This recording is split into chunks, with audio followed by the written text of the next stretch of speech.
Hello, ladies and gentlemen. Welcome to Tennis Weekly with Joel, Kim, and Chris. On today's Tour Catch Up, Draper captures the biggest title of his career. Zheng takes the title in Tokyo. And we chat to Patrick Mouratoglou ahead of the UTS Grand Finals in London. Kim, Chris, today is the 28th of October, and we are here to catch up on the week in tennis at Tennis Weekly HQ. It's been a bumper week for the Brits as Jack Draper secured the biggest title of his career in Vienna, with Katie Boulter also reaching the semi-finals in Tokyo. Elsewhere, Qinwen Zheng continued her good form in the Asia swing on the WTA Tour, and Giovanni Mpetshi Perricard added another title in what is fast becoming a breakthrough season for him. And we got the chance, a very special chance, to talk this week to Patrick Mouratoglou ahead of the UTS Grand Finals coming to London in December. I was very, very excited about that. I had a conversation with him that will be coming up in the second half. We discussed lots of different things, not just UTS.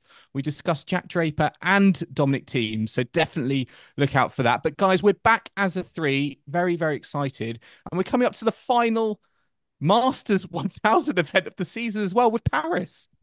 1 week closer to the end of season I quiz know. as well. I'm very Ooh. excited. Oh, yes. The quiz is always great fun, isn't it? I was going to say, It's all Kim, about. you missed out last week because Joel produced his wonderful poem for Rafael Nadal. I know, but I did get a sneak preview before you recorded, and I was very impressed with the effort. Kim, hang on. I was So expecting you to come back this week with, I mean, I had a limerick, so I was expecting a sonnet Or like from you. an Andy Murray haiku. You could have have I done not an. done Oh, my a homework haiku. then? Yeah, I should Yeah. have done one to honor Andy Murray's Wait, what is a retirement. haiku? It's one of these things I've heard of so many It's times, about the but still don't really syllables, isn't know. it? Is it Isn't it a syllables? short Japanese poem with like 5 lines?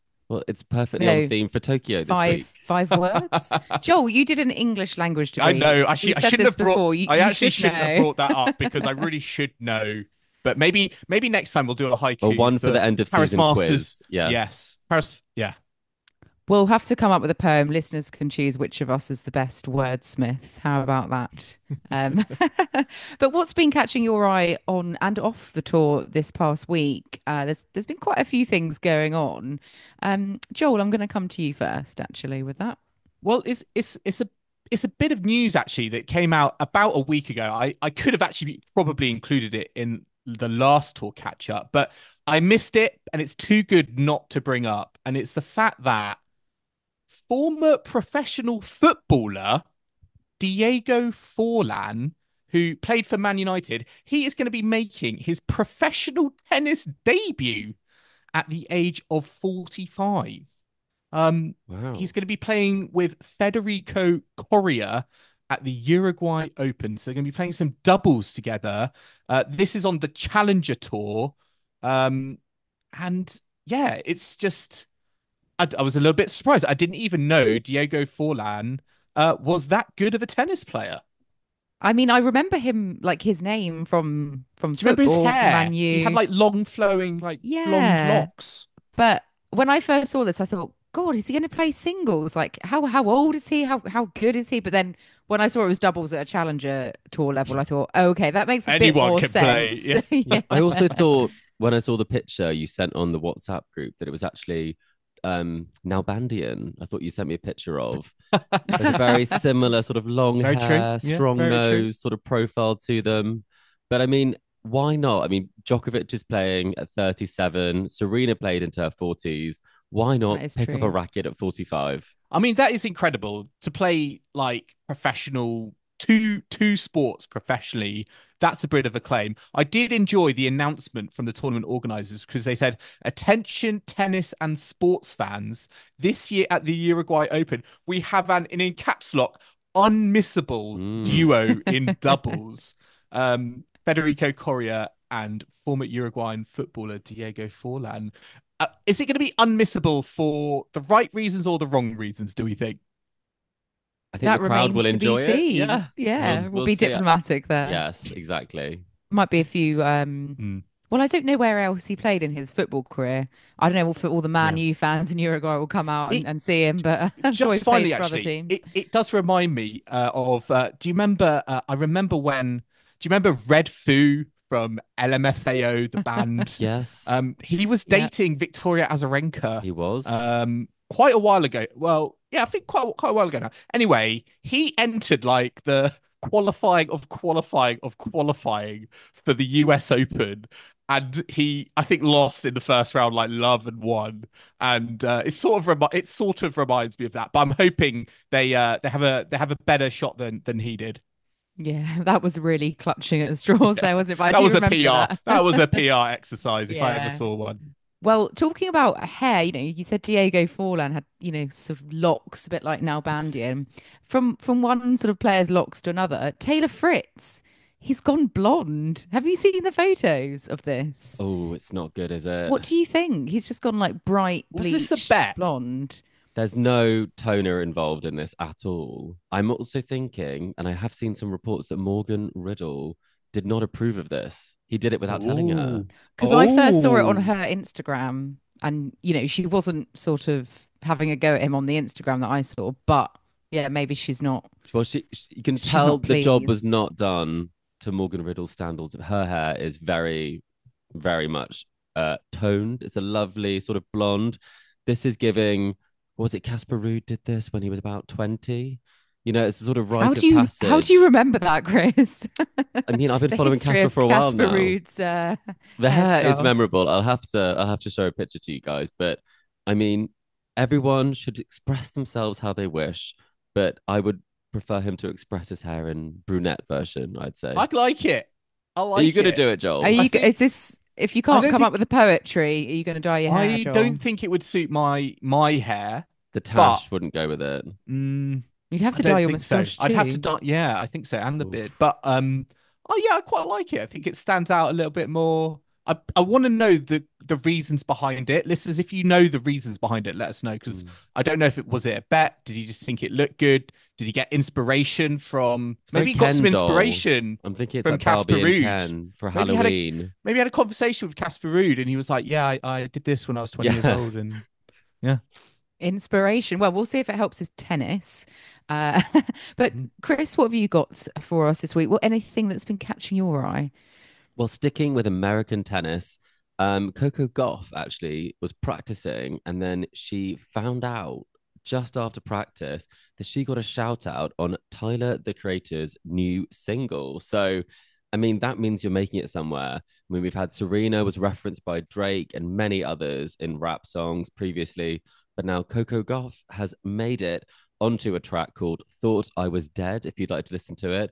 I would say some of the lyrics do require a parental warning, but the lyrics that I can share on the podcast, he says, "You ain't Coco Gauff, you can't serve me." So I thought that was quite fun, that It's Coco quite gets. cool. It It's is quite cool. topical as well, I given know. her, well, let's say, actually, I'm not going to go down that path. I'm just I going thought to you were going to say, say you can't double fault me, and I was like, yeah, Joel, no, it's too soon in the Her podcast for that. yeah, serving sorry. woes at the moment. I mean, I have to say, I've never heard of Tyler, the Creator, but I think that says more about me and my sort of inability to follow current It's not music. Eurovision, so it's a bit different. It's not Eurovision or like 80s pop, but he's on his seventh album, so he must be all right. There we go. Yeah. Um, just me then. Let's have a look at what's happened on the court though over the past week, because joy for British fans, actually, really good news coming out of Vienna that Jack Draper won the Erste Bank Open title. It's his first 500 level tour win and his second title overall after he won the 250 earlier in the year. So brilliant stuff for Jack Draper, winning the title, beating Karen Khachanov in straight sets in that final. Joel, how impressive was Jack Draper this week in Vienna? Yeah, I mean, he was imperious, I think, at times. And in the final, what I was most impressed by was in that second set, he was very close to getting it over the line. He was, what, 4-love up. And then all of a sudden, in a blink of the eye, Karen Khachanov just flicked a switch. I was expecting him to put up a lot more of a fight than he did in the first set. But for whatever reason, something happened. And in that second set, Draper found himself in a position where this match was turning, the momentum was turning, and I was so happy with his kind of his mental strength that he was able to kind of close out that second set when he sort of was coasting through the match, and then all of a sudden this adversity was struck upon him, and it just showed to me kind of his champion's kind of presence and his kind of his belief and his motivation at the moment that he can just switch it on and make sure he's there when the other guy on the other side of the net has suddenly found his form. And, Khachanov himself, really solid on indoor kind of hard courts. Like he won the title last week as well in Almaty, or the week before last, I should say.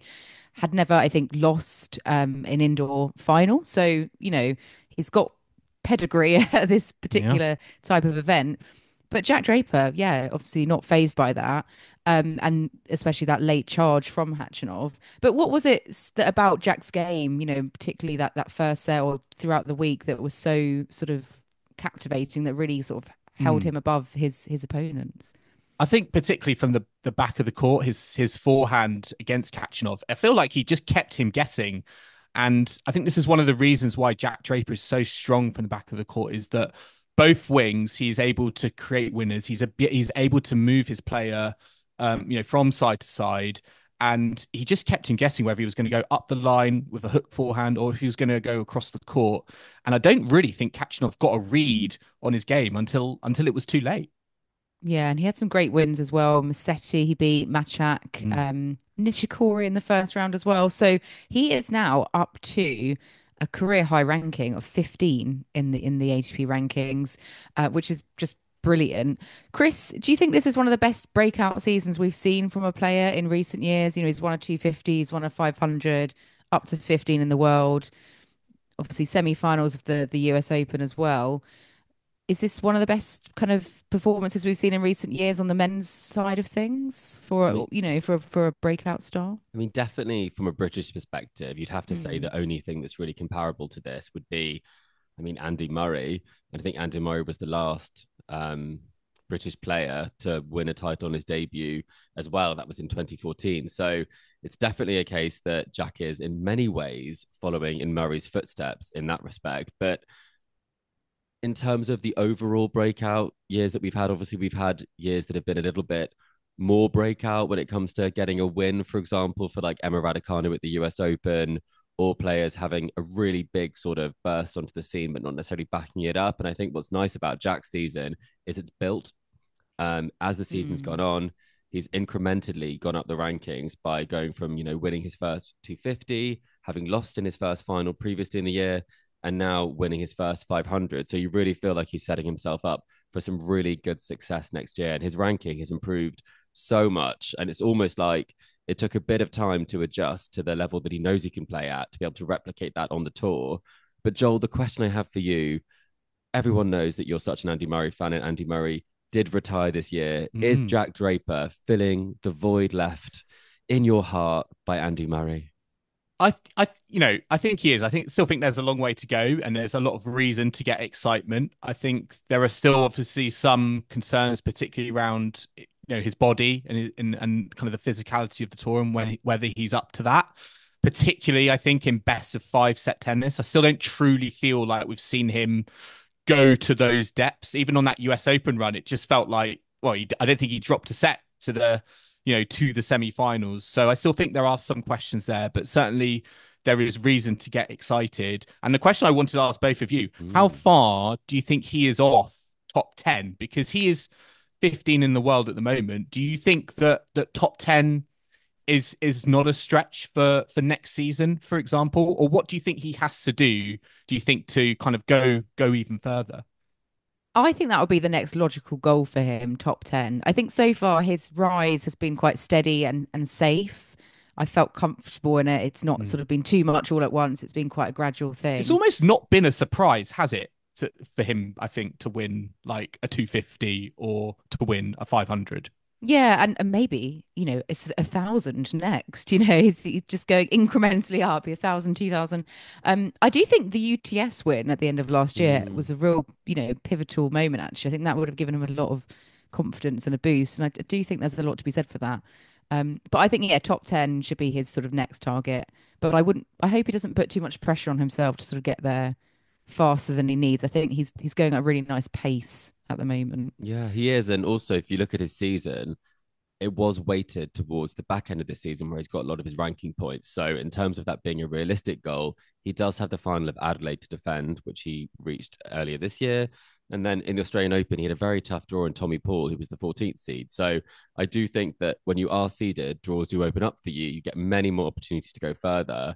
And then after that, he didn't have too many great results because he did get injured in Mexico. So, Indian Wells and Miami were not the best for him. The clay court season also wasn't the best for him. So I do think there is a lot of opportunities for him to improve in his ranking, especially if he can start to master clay as well. So it will be a very interesting season to back up, but the season is not over. He still has got chances to go even higher this year. So his end of season ranking is not yet solidified. It could go even higher.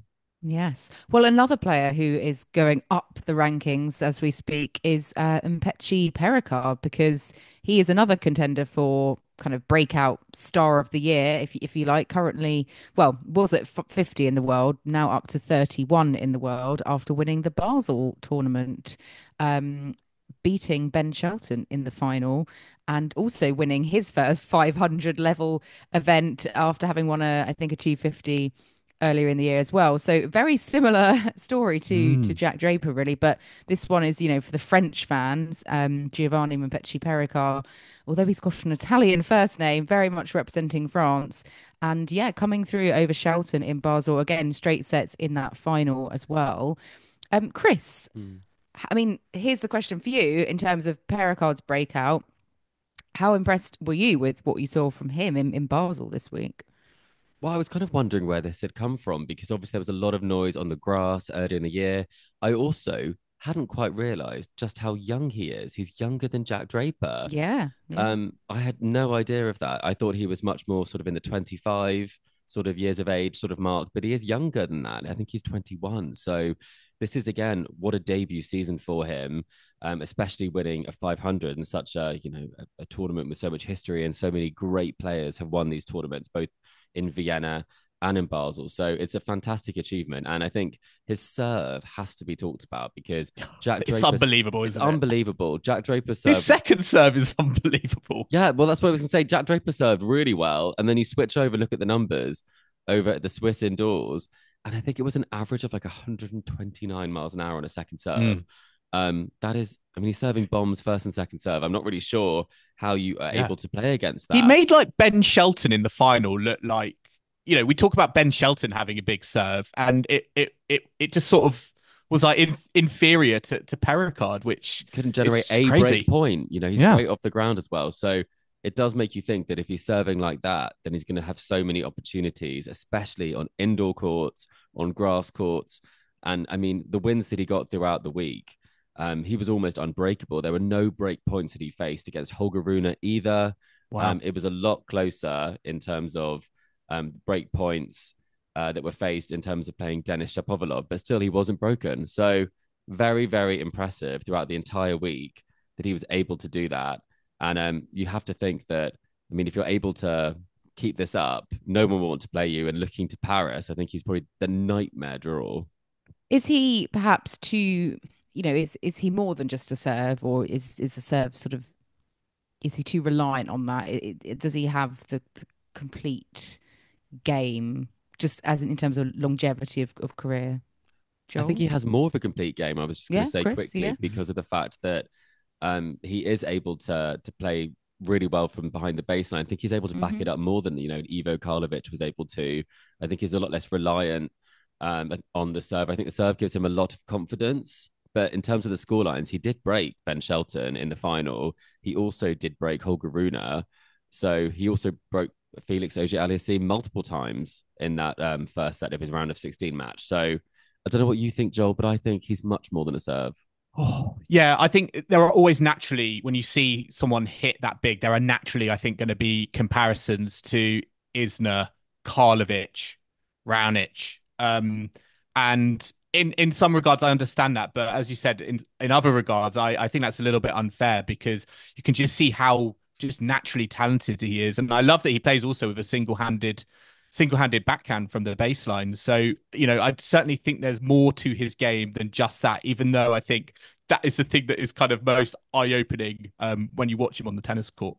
I was perhaps playing devil's advocate there with that question. What was quite interesting though was we got Shelton in the final, Chris, but Shelton defeated Fils in the semis, and we could have had Perricard versus Fils in the final, French final. I'm not actually sure if they played each other on the tour yet, but that would have been quite fascinating because do you feel like Perricard, he's got the opportunity maybe to kind of steal a little bit of that Fils, oh, it's a bit of a tongue twister here, some of that Fils thunder that we kind of spoke about going into this season?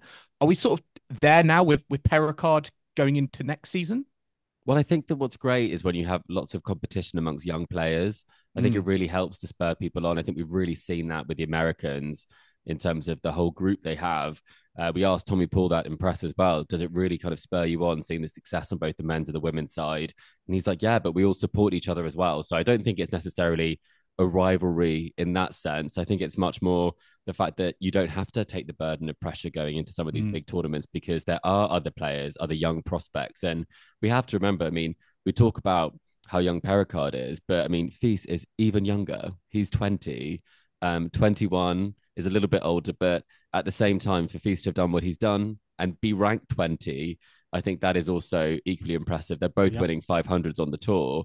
But I think it's just great because French tennis is always so fun to watch, especially when they've got single-handed backhands. And it just makes you think that as long as we've got, some French talent there, then we'll be entertained however much they rely on the serve.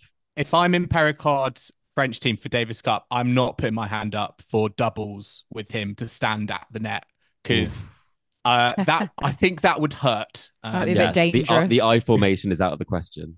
Yes.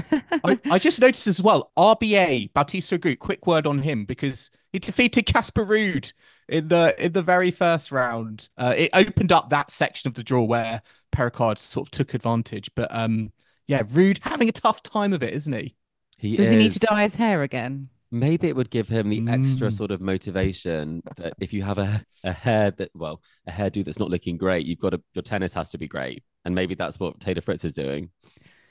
Well, we'll see about that. Let's have a look at the ladies' side of the action because we did have the 500 event in Tokyo, the Torrey Pan Pacific Open, which Qinwen Zheng took home in straight sets in the final over Sofia Kenin, who hasn't been at a final for a long time. So, Zheng taking home the title 7-6, 6-3 over Kenin on Sunday. And she's, continuing to have a fantastic season. It's her 5th title overall. And, obviously having reached the Slam final earlier in the season, winning the Olympics, picking up another title on the tour here. She's kind of going from strength to strength, really. Chris, Qinwen Zheng taking home another title over maybe a surprise finalist this week, but getting the job done, very well in that final. What were the key sort of takeaways that made her come out on top on Sunday? I think what I really like is that she's one of the top players that is playing all of these tournaments, especially in Asia. I think it's great from the perspective of the marketability of the tournaments. It's also great because you have players who are bringing lots of form to the end of season finals. So I think that's really positive. I also think what's positive is that players that might have given her some trouble previously, she is coming through now quite comfortably. I think there's always been a few sort of hiccups on some of the unforced errors count. Sometimes the serve, she can lose the rhythm and doesn't make enough of the first serve. That still is a bit of an issue, but it is just showing that she really is a top 10 player who's able to cause a lot of trouble to a lot of players on the tour. And I think that's what's really exciting about her season is that it's built from the Australian Open final. There was a bit of a lull. Then we had the win at the Olympics. And since then, she's really just been on a really great run. So I think it's really positive for tennis. And I also think that I love the character. She's such a, I love the fact that maybe she rubs some of the women's players up the wrong way because she just doesn't care. She's just winning and letting the tennis do the talking. And I think that is one of my favorite things about her is that she just gets it done, has her mic drop moment, and then she's off to the next. Yeah, she's having a really good Asian swing. She's 12-2 in this period of the year. And I think since like Wimbledon, obviously Olympics onwards, she's had a really good form, especially. Funnily enough, she's actually the ace leader on the WTA tour, and I Here's me wouldn't talking about her necessarily serve. Yeah. have put her in that category, but she is by far, she Yeah. is the ace leader. But perhaps that's because maybe the likes of Rebecca, she hasn't played so much. Like are there other factors Garcia accounting not for playing that? as Or much. She was in am I Portugal. doing Zheng a disservice with that? I just thought it was Well, kind of a surprising fact, but I think, I think she's beefed up her serve, and, it's been one of her standout shots this year. I think it's been one of the reasons, she's been playing so well mm, and getting these performances and these trophies. I do think, though, as Chris was saying, that it still feels a little bit like it's on her serve. Like, if she has a good serving day, then she, arguably she can defeat or be a test to absolutely anyone on the tour. But if she's not having a good serving day, I still think there's opportunities maybe for her opponent, particularly on the second serve. But I do think it's going to be interesting with all this momentum going into the WTA finals. And again, I just wanted to ask, with Qinwen Zheng, how far do you feel like she's off like the very top, performers on the tour in terms of Sabalenka, Swiatek? I'm still going to count Rebecca as well, and Coco Gauff. Do you think like she's like close by? Do you think like she's now getting to a point where she could put herself like in that pack? Or do you think she's still there's still a little bit to do? Wow, there was a 3-set final that she had against Sabalenka, Yeah. obviously, in Wuhan that was particularly exciting. Also taking out Iga on her home mm, soil at the French Open. I think soon we'll have to be asking, is she the player who we'd consider to be right up Mm, there? With if there is a third player who's currently the form player, would it be her? I think probably it would be. Um, and even though her ranking is a little bit lower at this point, I do think when you're looking at the groups of the WTA finals, you would want to be avoiding her as a 7 or 8 seed there because it doesn't really feel like she's playing like that right now. no. But she's got a big game. And I think that's what's so great about her is that some players are really great counter punchers like Jasmine Paolini. They're consistent. There's very high quality, good amount of kind of all court game. But she's a really big hitter and she can cause a lot of trouble to any player on the tour, as you said. So I think next season will be really interesting to see if she can get a slam because I think she will be in contention at the later stages of a lot of those tournaments. yeah, she's really grown, isn't she? Because I felt that she looked quite ordinary against Sabalenka in the Australian Open final, but I think she's come on a long way since then. I think the Olympic win has done a lot, a lot of good in that department. So I think it'd be really fascinating to see in 2025 if she gets to a slam final again, if she can kind of completely turn that around, especially if she's up against, a seasoned opponent like Sabalenka now. Might be different if it's, against another sort of first time finalist, so to speak. But just on Tokyo, obviously Zheng very much deserved win there. Sophia Kenin as a wild card, like fantastic week for her, Mhm. beating Wong, Tolson, Kazatkina, Britain's Katie Boulter as well. So I think she, be very, very pleased Yeah. with that week. And just oh, sorry, Oh, so Joel, did you have all I was going to say was the only thing that would have probably been a little bit of a downbeat for Kenin was the doubles. I think she was in the doubles Semi-finals. semi-final, yeah, and she had to withdraw and retire. She was actually seen going off the court in tears. So there's actually a little bit of doubt on whether that final was going to take place, to begin with. So to go so far in the doubles and the singles without really having much to shout about across the year was Mm. a fantastic effort. Yeah, for sure. And Katie Boulter, as a semi-finalist, she did lose out to Kenin, but had a very, convincing win over Andrescu and Priscilla Hon and Okamura. So, coming through to the semi-finals of a 500 event is really decent for Britain's Katie Boulter. Chris, did you have anything you wanted to add on Katie's great week?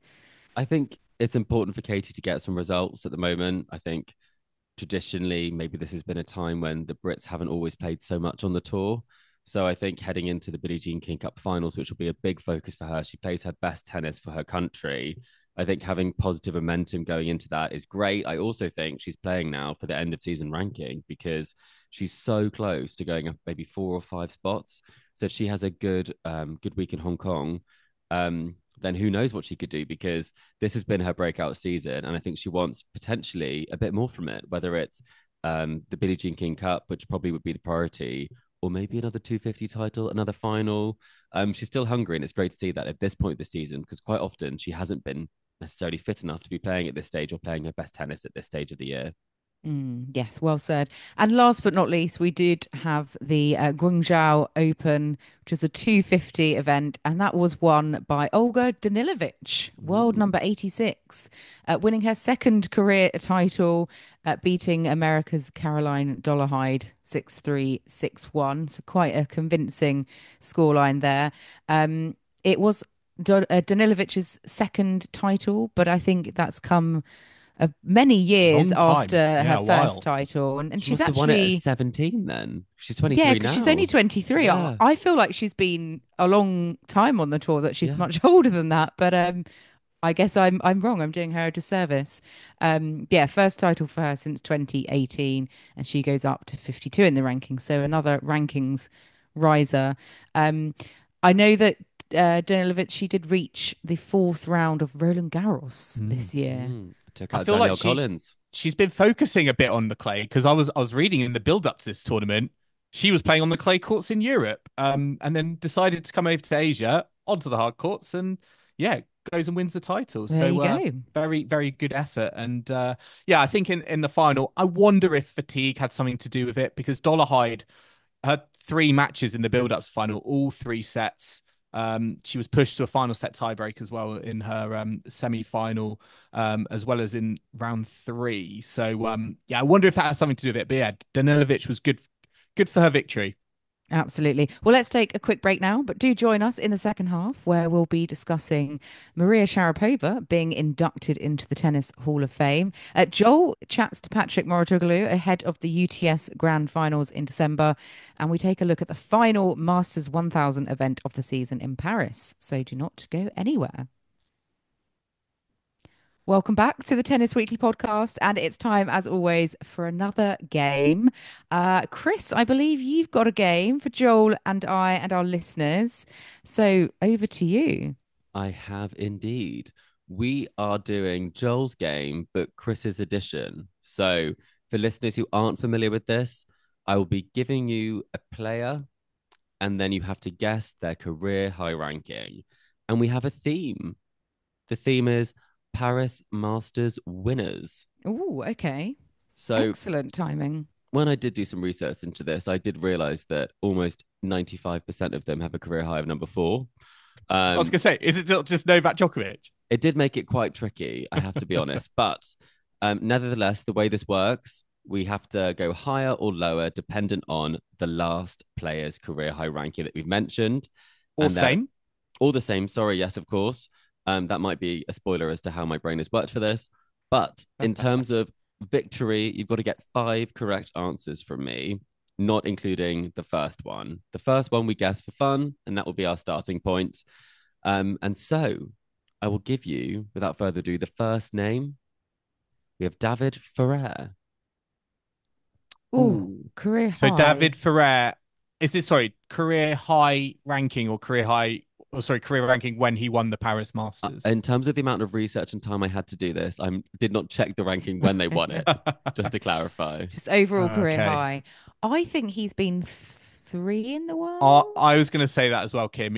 I feel like he was perennially 4, but I do think there was a time, A there was a week time and where, place when he yeah, got to 3. Yeah. probably after his Roland Garros final or something, maybe. Well, a fantastic start from you both because his career high is number 3. So a little mic drop to start Okay. off here. So we move on to a player who's featured in this episode, Karen Khachanov.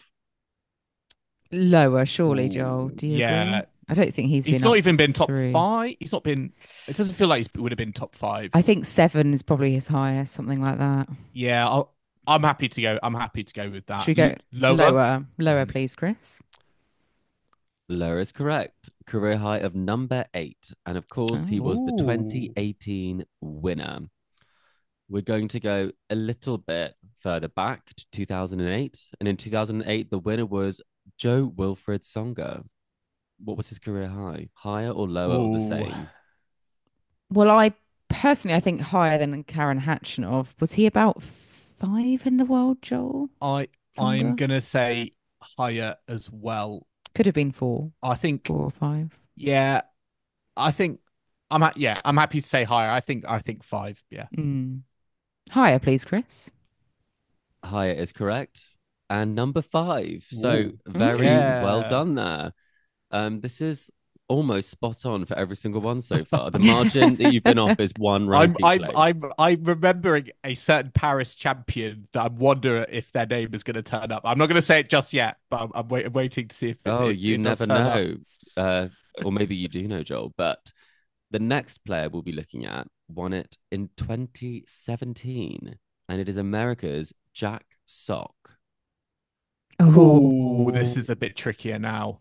Well, he surely wasn't 5 in the world or above. Must be lower. He did get to the tour finals, didn't he?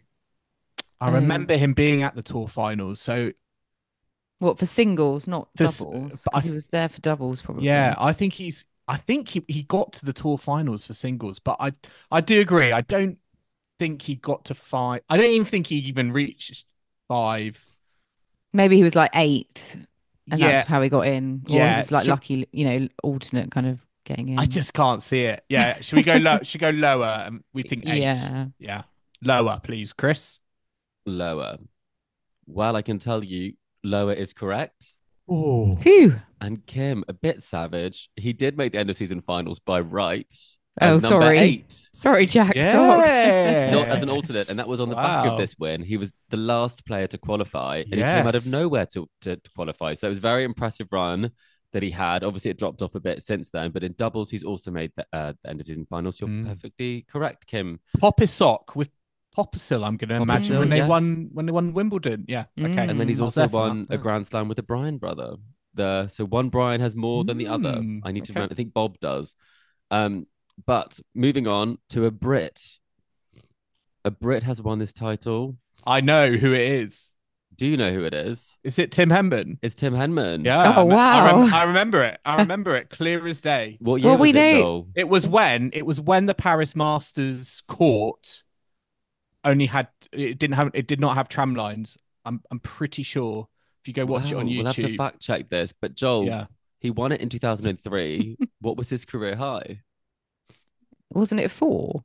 I'm pretty sure it was 4. I want to say he defeated Andrey Pavel in the final in that Paris Masters. This is very specific knowledge. I feel like I just remember. Probably right. I just sort of remember. I'm not sure which bit to respond to first. He did beat Andrey Pavel in the final, and it was a final set tiebreak. Yeah. So we'll all have to believe you that there were no tram lines because there's too much detail for. Maybe you're watching it live or you watched it last night, Joel. But his career definitely higher. Higher was 4. Higher, we're saying 4. Yeah. 4. You're very much in agreement, you two. It is number 4. That is correct. So for the win, are you ready for this? Ooh. This could get so far, Kim. This could get very tough because we're going back a further 3 years, and it's Sebastian Grosjean, one of my favorite players. What was his career high? I think this is same, Joel. I think he was 4 as well. It was around there, wasn't it? It's 3, 4, or 5. I don't think he would have been 3 in the world, would he? I think it could be the same. Chris hasn't done a same so far. We always do that though, don't we, Kim? I think me and Kim think we're going to go with same. We think Grosjean peaked at 4. Okay. Same. You're in agreement, Kim? I am indeed. You think I've thrown a same at this stage of the competition? I do think you have, yeah. Okay, well, I can reveal.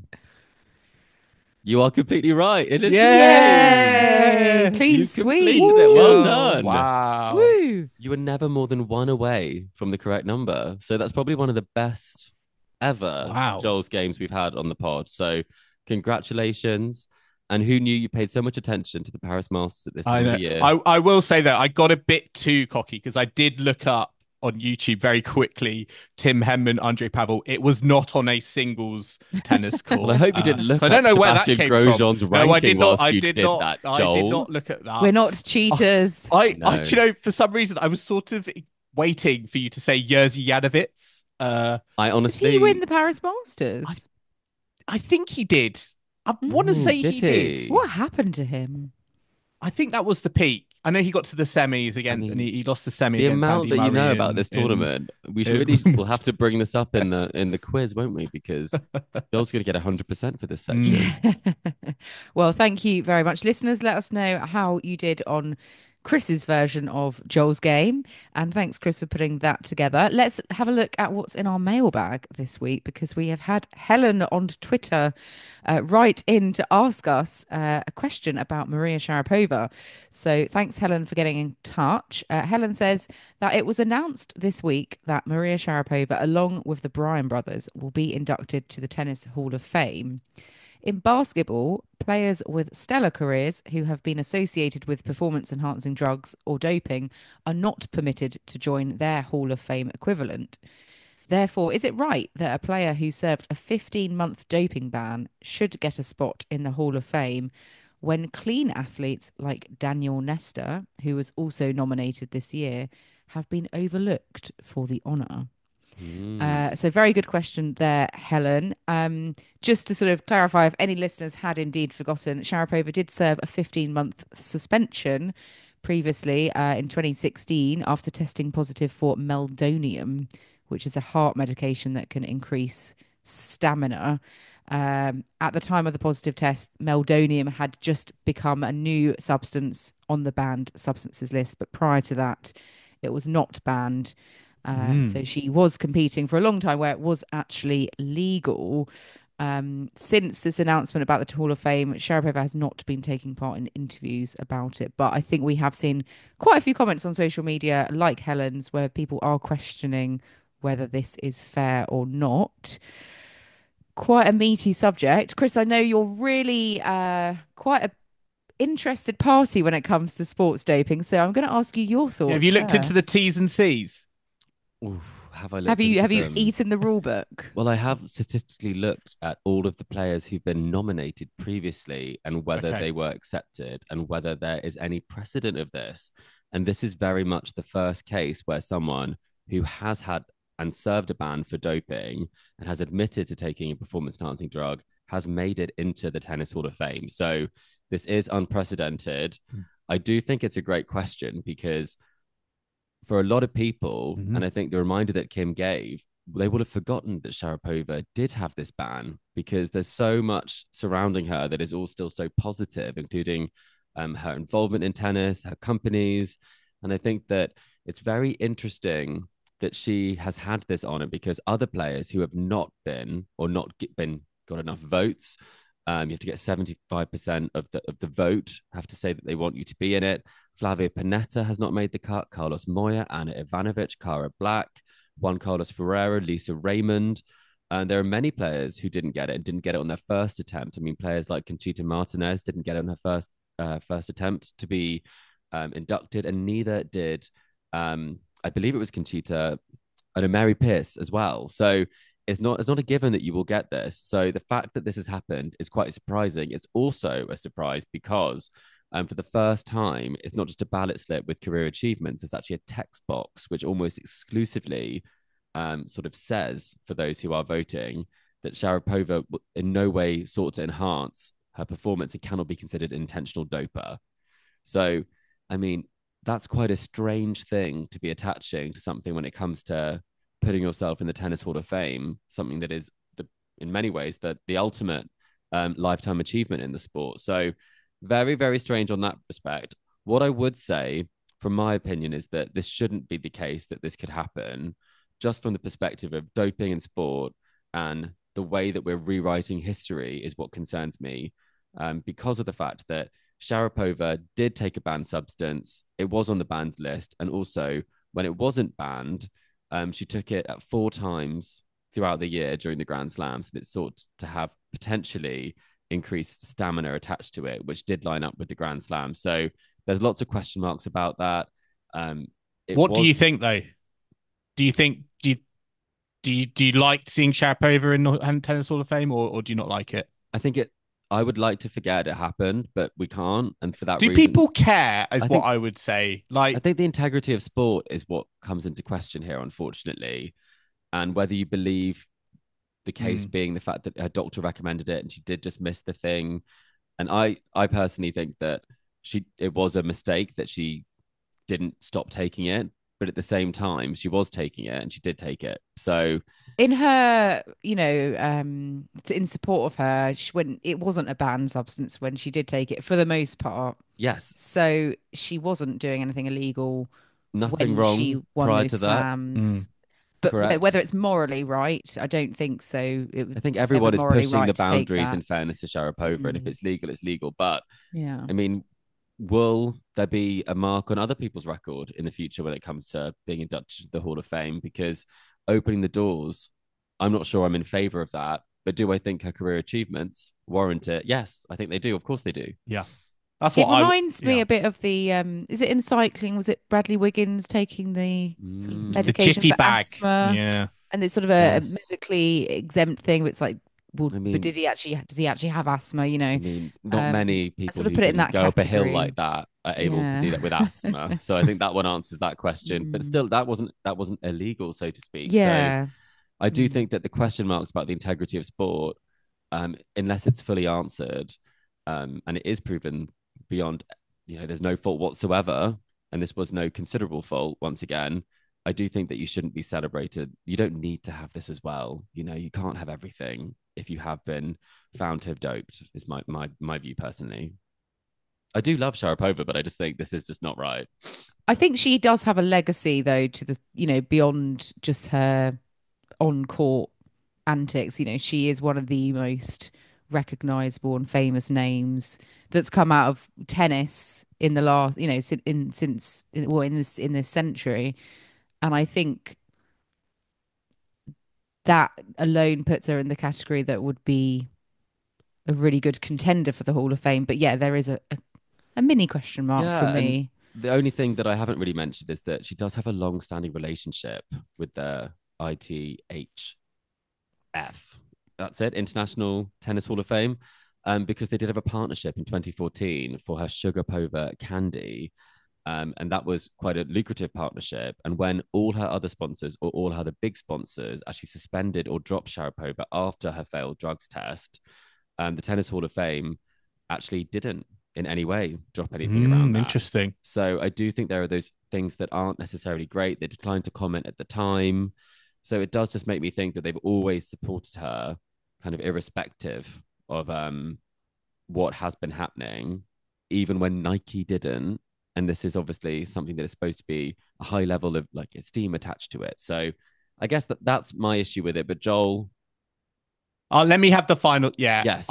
Let me have the final say. I think, personally, to me, I think based on her achievements and that happened like very much at the end, almost going into retirement. I think it's right to see her based on her career and her achievements that she deserves to be in the Hall of Fame. But I totally understand in terms of like there's certainly some question marks there, and it's definitely a delicate issue.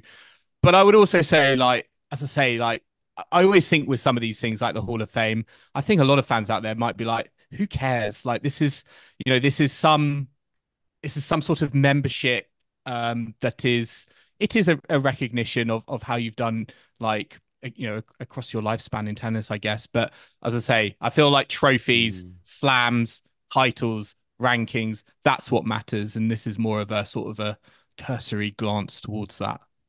Well, thanks, Helen, for your question. That's certainly put our minds to work there. Divided us, hasn't it? Absolutely, yes. Well, now we are going to hear from Supercoach and the Ultimate Tennis Showdown architect, Patrick Mouratoglou, who was in conversation with Joel earlier this week.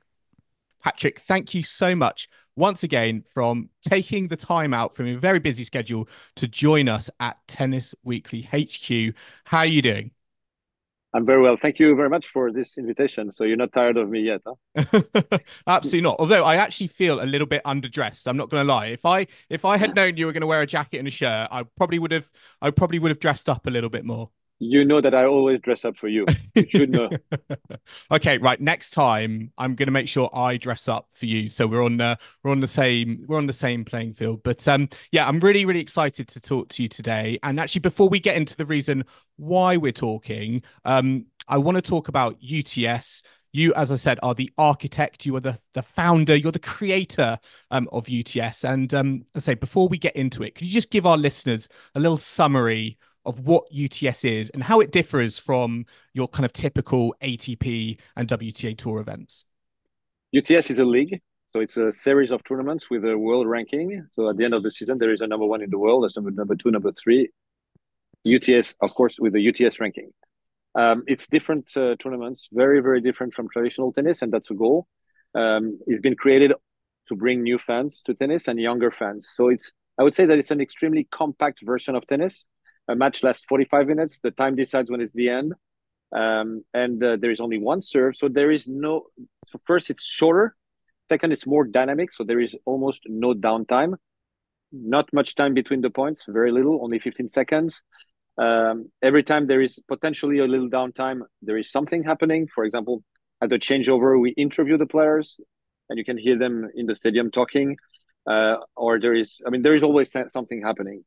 So the goal again is to propose a different tennis. And it's also very entertaining because we have also a DJ.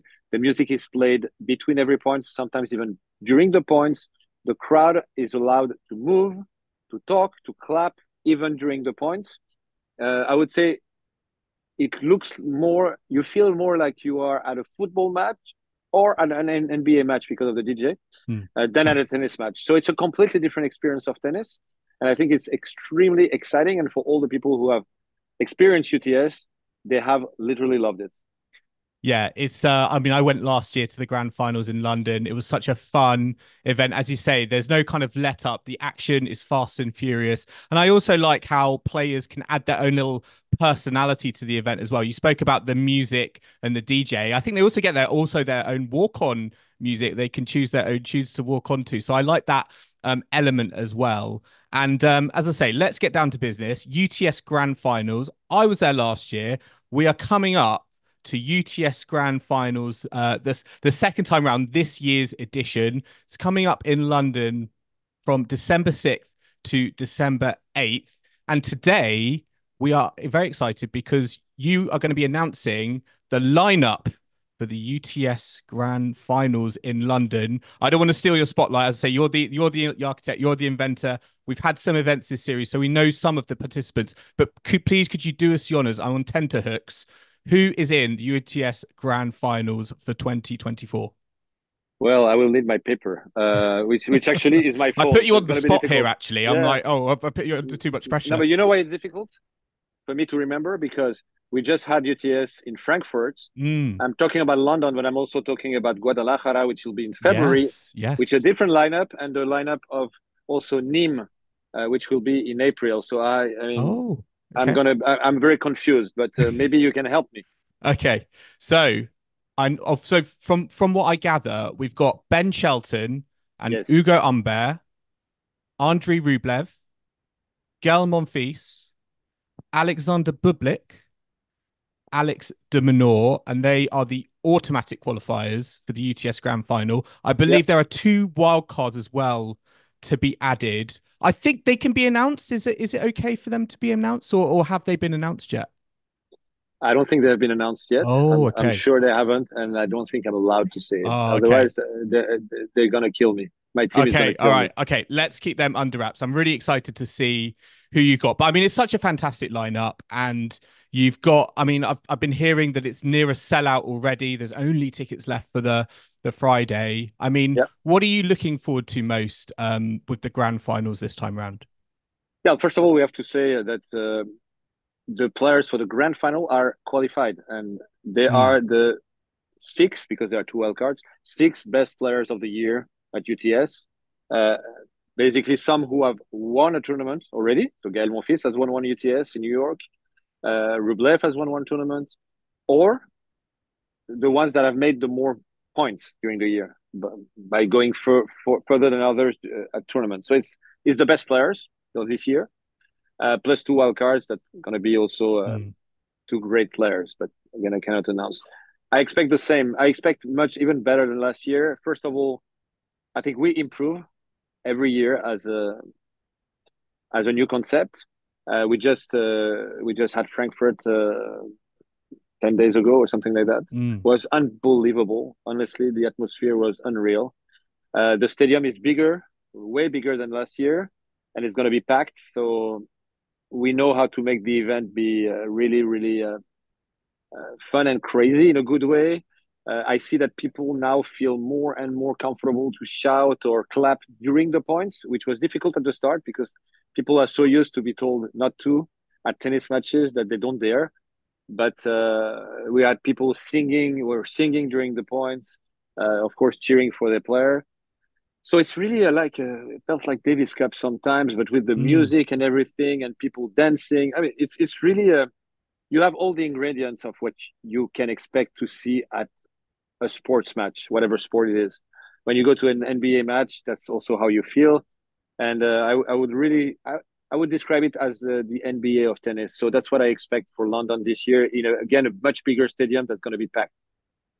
And what has been your highlight from UTS this season? As you say, you've been recently in Frankfurt. You're also in New York and Oslo. What's been your personal highlight?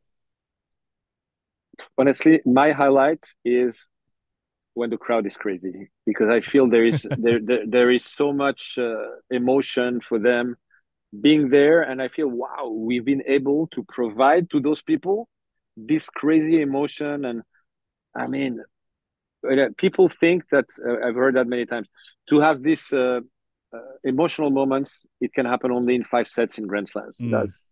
I'm completely disagree with that. Of course, it's amazing when you're at 6-all in the fifth in a Grand Slam. Yeah, you have a lot of suspense. There is a lot of emotion, etc. Yes, but at a UTS match, you have exact same because players are really fighting hard. And as I said, it's a compact version of tennis, which means that in 45 minutes, you have exactly the same moments that you can live in a 5 hours match. Exactly. Crazy suspense, unbelievable hot shots, and the crowd gets crazy because it's amazing. So Mm. when I feel that with the crowd, these moments, wow, you have no idea how much emotion I go through. And I think, what is great, what is a great part of that is you've got kind of your tennis players, I say Bublik, Rublev. I know we've spoken previously about Nick Kyrgios. These sorts of players, they do bring that energy out in the crowd. So everyone is involved. Is absolutely nothing like I think what you experience perhaps from a British point of view, like at Wimbledon, where it almost can feel really silent at times. I think we are the exact opposite of Wimbledon. You cannot do more opposite. I'm not saying it's better. I'm just saying it's Mm. completely different. As you say, I mean, Wimbledon is all about tradition, silence, etc., etc. And I would say UTS is all about new, so opposite of tradition, and excitement and craziness. That's what we want. We want people to live an incredible moment, a Yeah. special moment, something that you Mm. cannot live every weekend. Mm. I'm not saying And that you live Wimbledon every weekend. That's not what I'm saying. But I'm just saying it's really different. that's very true. And as I say, it's all about creating moments. And one moment I want to particularly talk about is UTS Frankfurt, because Dominic Thiem was there, one of his final events of his career. Um, just a few words on Dominic Thiem. Having him in Frankfurt, his legacy to tennis. What how would you describe Dominic Thiem? Well, first of all, that was a fantastic moment after his match in at UTS Frankfurt. We did a little celebration for him, and the players wanted to be there, so they all stayed. It was at 10 p.m. the end of the match. All the players of UTS stayed. They wanted to be on the court for him. That it says a lot about also how they feel for him. And then they came to him, and they were all around him. They hugged him, and then they took him and they threw him up. That was crazy. That was crazy. Well, I think I mean, of course, we remember all the that he beat all the best players in the world, and not Yeah. one time, but many times. Of course, Grand Slam winner. So his achievements are huge, especially again playing at the same time as Roger, Rafa, and Novak. Mm. So yeah, an incredible player. But I think more than anything, we'll remember him as someone who just gave 100% all the time. I think he's an incredible worker, an incredible fighter. I think he embodies really the values of sports uh, incredibly well, and he can be proud because I think when you finish your career, It's the same, by the way, when you finish your life. I think to be able to look back and think I have zero regrets because I gave 100%. I think that's the most beautiful thing in the world, and I think that's how he thinks, and he's right. Yeah, he definitely can can bow out of tennis, I think, with his head held high. He's such a, as I say, a sportsman and ambassador. Yeah, it's just it's such a shame. I think we didn't see him at 100% for a longer period than we did. But we got to remember, yeah, he was an absolute athlete. Whenever he kind of faced the best in tennis. Just one other player I wanted to talk on, and actually it's the UTS Grand Final winner from last year. I always remember this because I actually think you've got the best trophy going in tennis. I love the that massive lightning bolt. I sort of want one actually in my flat in London, but I really love that trophy. And Jack Draper was holding it high at the end of the UTS Grand Final last year. Now he has just won in Vienna, and I'd just love to get your thoughts on Jack Draper, his breakthrough season this year, and where do you think he can go? How high do you think he can reach in tennis? Well, first of all, I remember him last year when he won UTS. I thought he played out of his mind. The level he played was, but you could feel that he was able also because it was London. He wanted to do so well, and he was able to play probably the best tennis ever. But this year, I feel that winning Vienna was more normal. I didn't feel he played out of his mind. He's just much more mature in his game, much more solid and he doesn't need to play out of his mind, to win a big tournament. So that's a great sign of his improvement of the year. He definitely improved a lot in many aspects. And I think he has a huge potential. I think it's an interesting moment because if you look at it, yes, you have two guys who are above everyone, Alcaraz, Sinner, but then you have so many. Then you have Novak, Daniil, and Zverev, Tsitsipas, all those guys that are so solid. I mean, Novak is. I shouldn't put him in any group, by the way, but so many guys that can still win a Grand Slam. And then you have a young generation that Jack is part of, with so many good guys. I mean, Shelton, Arthur Fils, Giovanni, so the two French guys. Yeah, Perricard, Holger, Ruud. Of course. Ruud is a bit older. Oh, okay. Ruud is more the group of Tsitsipas, Zverev, Medvedev. But you have so many young guys that also can make it. So there is a huge competition at the moment. So Jack is definitely one of the guys who can win Grand Slams in the future. He's in the group of them, but it will be those next years are so exciting. I mean, very, very exciting for that reason. Yeah, it definitely is. I think there's still some question marks on his kind of physical health and his body, particularly in best of 5-set tennis. I want to see him win like a 5-set match that kind of goes the distance, because I feel like the US Open run, he was just sort of straight sets. And I think if he wants to go to the top, and I know he wants, and I know he can, there are two things that will be key for him. One is physical, so being able to stay injury free, because he's been injured a lot so far. And second, the hit, how he will react to the hit. For the moment, the hit is really hurting him. So as you said, in Australia or in any Grand Slam, when it's a hot day, if he has to play 5 sets, it's something that he will have to figure out. But but for everyone, there are some things that you need to figure out to win a Grand Slam. So for him, I think that's two big things that he will need to solve. Yes, no, very, very exciting. Looking forward to seeing that, and looking forward to the UTS Grand Finals in London later this year, December 6th to December 8th. It's very nearly sold out. So listeners, if you are interested, if you would like to get a ticket, we'll leave a link in the description. I think there are still tickets available for the first day on the Friday.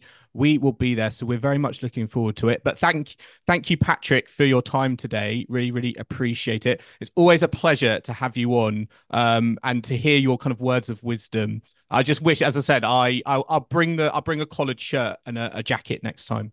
Please. And that's not all, because we are very excited to announce our UTS Grand Final competition. This will be launching next week on the podcast, when we'll also be announcing the full lineup for the UTS finals, including those 2 wildcards. So definitely one to look out for and not to be missed. You'll have a bit of a partnership now, don't you, Joel? You and Patrick. That's I the know. third or fourth time now. As I said, I felt sort of underdressed for the occasion because if you do watch the video on YouTube, he was in a suit, he was in a shirt, he was looking very sharp, and I was in my AMC jumper. I was in this jumper, and I was like, next time, Patrick, I'll make the. You need some Mouratoglou merch, don't you? Yeah, I do. I need to make sure that I'm upping my game. A bow tie, maybe. Yeah, he's like your new best friend now, Joel, isn't he? Keep having chats with him. But no, we're very much looking forward to all of the UTS stuff that will be announced in the not too distant future. We do have some other news from this week, and that is regarding off-court coaching. There's going to be a rule change from 2025. The ITF have announced that off-court coaching during matches will be allowed from January of next year. This has been trialled on both the ATP and WTA tours recently, and the ITF have now come to a decision. It means that from January, at the change of ends, in between sets, and during medical timeouts, coaches can provide coaching to players, but it's not allowed during points or during active play. This is kind of divided, I think, that the tennis world. We've had some players come out kind of against it. Taylor Fritz with his new hair, he's not a fan. Neither is Denis Shapovalov. But I mean, what do you guys think of it? Do you welcome this change, or are you kind of thinking you'd rather it kind of remain where the players are the ones responsible, during the match to the kind of strategic game plan, and really becoming too reliant on the coaches? Is that going to sort of I don't know, wash that down in the sport, so to speak? Joel, what do you think? I think I'm a bit of a purist on this matter, and I agree with Fritz and Shapovalov in terms of tennis being a 1-to-1, almost game of chess on a tennis court. Once you're out there, it's up to you to think about and problem solve. And I feel like your coach can only take you so far.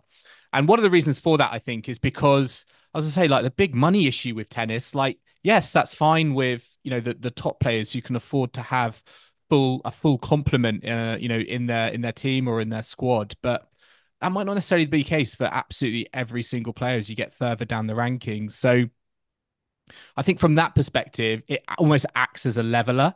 And one of the reasons I like it, I do understand it from like an insight point of view. I think it is very interesting to hear that dialogue, particularly when coaches are kind of mic'd up from from their box. But I do like the 1v1 aspect of tennis. And again, it feels like we just sort of ruined something that has been a tradition for so long for the sake of innovation. Similarly with kind of Hawkeye, at Wimbledon replacing tennis lines people. This to me is sadly another factor, another similar example to that. I thought you were for the replacement at Wimbledon, though. Was I? I don't think, was I? Joel, did you not stick to your beliefs? I was very surprised by that at the time. But anyway, we can slightly kind of address some of the things that are also going to be brought in. So if you do want to be a player who just wants to figure it out by yourself, there are now sort of these approved player analysis technology that will be allowed at times when coaching is permitted. You don't have to have your coach necessarily show you that. Is that not still kind of requiring some tool rather than it being in your brain? It is indeed. I think the nature of solving, being a problem solver in tennis, I do think it does seem like it's too hard to police the fact that whether your coach will be coaching or not. I think a lot of it does come from the Serena Williams, Patrick Mouratoglou incident at the US Open. I think that is a big reason why, because players aren't necessarily in control as to whether their coach is coaching them at those times. I think that was kind of a case where Serena had no idea. So I do think that just letting it makes it easier to police, because at the moment there is so much that umpires are not necessarily on top of. So just letting people do this, I think, might help the policing of it. But I would say on Denis Shapovalov, anyone who's watched one of his matches, he is screaming at his box the entire way through, asking them what he should be doing. So I am slightly surprised that he is saying this, because he is almost constantly wanting to get some sort of, whether it's non-verbal or verbal sort of reaction from his team. So I do think it's a tricky one. But I mean, this was kind of a non-news to me because I thought they'd already put it in. I didn't know it was a trial still. So I don't think we can really kind of do anything about it. Yeah, it does feel pretty inevitable, and I guess we'll have to see who coaches better as well during the course of the match. So let's see how it goes. Listeners, let us know your thoughts. It'd be interesting to know if you're in the sort of Taylor Fritz, Shapovalov camp, or if you're fully welcoming this permanent change from January. And let's go on to this week's events. We do have the final Masters 1000 event of the season in Paris. So let's see who's going to win this particular edition of the Paris Masters. We've also got a trio of 250s on the WTA Tour as well, which we'll get to in just a second. Paris Masters, there's no Novak Djokovic, who is actually the defending champion, and we've still got some places up for grabs at the ATP Finals as well, because only Alcaraz, Sinner, Zverev, and Medvedev have actually guaranteed their spot. So lots to play for. Any predictions, guys, from what you think is going to happen over the next week? Jack Draper's going to win. Do you think he's going to go from a 500 to 1,000? I would love it from weeks? just sort of the logical brain in me just sort of hopes that does happen. Well, he's got Yuri Lehechka first round, possibly Taylor Fritz second round. It is tough to back up a win, but I do think I'm looking at the ATP potential finalists to see if they can actually kind of move on a bit, because it almost feels like a bit of a letdown if it isn't necessarily won by a player, because a lot of people have lost early. I think we had a semi-finalist and de Minaur last week, but no one has really gone and kind of taken control of the race and secured their place. It's almost waiting for everyone else to almost miss the opportunity. So I am watching those players who haven't yet to qualify. So hopefully we'll get some of them playing potentially even for a chance to make it when it gets really close. That can be really exciting. Is there anyone you particularly really want to be at the finals, the tour finals? I would love if Casper was there. I do think he got so unlucky with some of the illnesses. I also think that Dimitrov, I would like to see him make it up. I think he deserves it. He does. And then de Minaur, again, injuries. I think I've just got, maybe I'm a bit empathetic today, but even though other players may have been uninjured, I do think those players would have made it had it not been for some of the hiccups they've had along the way. And I would just love to see Pablo Carreño Busta there. I think, he's There's really still deserved time. it. Yeah. I haven't done the maths, but we can always hope. PCB. In doubles. Well, way to go. Let's see. On the women's side, we've got the Hong Kong Open, which is headlined by Deanna Schneider, the top seed. And we've also got Katie Boulter there. So like you said, Chris, earlier, we'll see what she can do this week as well, whether she can gear up again for the Billie Jean King Cup Finals with hopefully another good week here. I just noticed Simona Halep had a wild card and lost in the first round. Yeah, to Wei Wan. Yeah, and Sophia Kenin is here as well. So Watson, perhaps she Fernandez, that could be good continue. as well. Absolutely. I think Schneider, she had to, did she have to withdraw from, I think, her latest match last week? I think she was doing quite well, and did she have to pull out, I think. So I don't know if she's fully back up and running yet. Let's hope so. We've also got the Zhujiang Open in China. I apologize if I'm saying that incorrectly. Buskova is the top seed there, and Shramkova is the second this seed. This doesn't feel like a 250. This feels like a 125. I mean, maybe a 75. I mean, I really do think this is missing some of the pedigree of the tour, the star power. But I mean, if you would like to get some ranking points, head on over. There's too many tournaments on the WTA Tour. A lot of 250s. There's too many. That's why we get these sorts of draws, I think. Well, and also now they've all come back to China because these are the sorts of ones that just weren't possible for a couple of years because of COVID. But we do have the Merida Open as well in Mexico. There is more. Zarazua. 250s. I'm trying to think who was the top seed. I don't think it was Zarazua, but I could be completely wrong. Yes, because actually someone's pulled out because Zarazua has been put in because Podoroska's the second seed. Yeah, so someone's withdrawn from that one. But Tomjanovic, a good chance for her. But it's anyone's game there to play for. Very open, yeah. Kim, actually, I've just seen your name on the draw. Do you know that you're playing? Your ranking qualified you of unranked?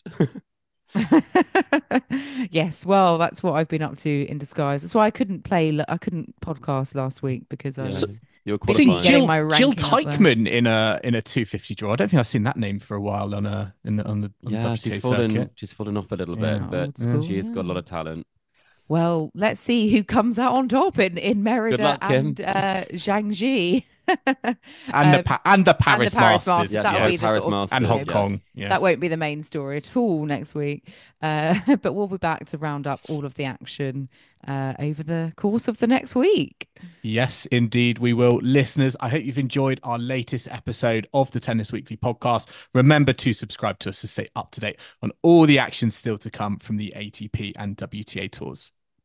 We are on Apple Podcasts, Spotify, YouTube, and all major podcasting platforms out there. So if you like what you're hearing, then do make sure to leave us a rating and review on Apple Podcasts or Spotify, as well as a like and a subscribe on YouTube. And you can also follow us on social media or email the show. On our social media, we'll be posting all of the competition details. So do keep your eyes peeled for that. That will be on our Facebook, our Instagram, and our Twitter. But you can also follow us on TikTok and YouTube. And the handle for all of those is Tennis Weekly Pod. You can purchase Tennis Weekly merch at etsy.com/shop/Tennis Weekly Podcast. And we only have tote bags left, guys. The caps are gone. We've got a few tote bags left before maybe we do a restock. So of first edition, this might be your last chance. A wonderful early Christmas gift, maybe we should say. But do also email the show at tennisweeklypod@gmail.com or check out our website, tennisweekly.co.uk. And we will be back next week for another tour catch up. So I hope you can join us for that. But in the meantime, it's goodbye from Kim. Goodbye. It's goodbye from Chris. Goodbye. And it's goodbye from me. We'll see you again soon.